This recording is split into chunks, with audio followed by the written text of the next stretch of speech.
लोग तो आजीवन थायराइड की दवाई खा रहे हैं। हमारे पास जो अभी तक मैक्सिमम केस आया है, मुझे जहाँ तक ध्यान पड़ता है 33 ईयर से अमेरिका से एक लेडी ने ज्वाइन किया। पूरी दुनिया में एक ही इसकी दवा है। और अभी कोई सोचिए 33 साल पहले भी एक दवा थी। और जितने भी ये लोग वजन बढ़ने की बात करते हैं वो सबसे पहले ये कहते हैं कि आपका थायराइड तो उल्टा सीधा हो गया।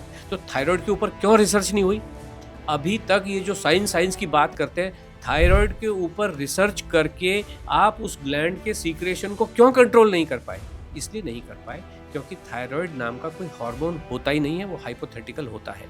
ओके, अब आप इसको ऐसे समझें कि मान लीजिए आप अपनी गली में निकले और आपको एक कुत्ता तंग करता है और आपके घर में वेपन्स भरे हुए हैं, तो आप इतना तंग करता है कि आप अपनी एक बंदूक पिस्तौल लेके गए और 6 गोलियां उसके उतार दी, तो वो कुत्ता मरेगा कि नहीं मरेगा? 6 गोलियां मरेगा कि नहीं मरेगा? है ना?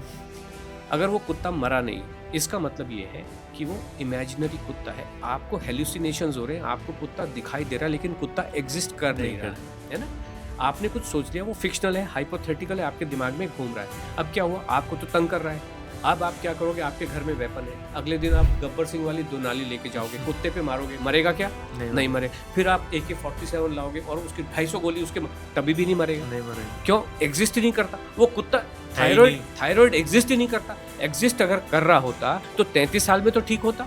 ये दवाई, ये जो गोली है, पिस्तौल से, दुनाली से AK-47 बनती चली गई कि नहीं बनती चली? इसको साइंस कहते हैं, इसको रिसर्च कहते हैं कि आपको ठीक ही नहीं कर पा रहे। 33 साल से थायराइड ठीक नहीं कर पा रहे।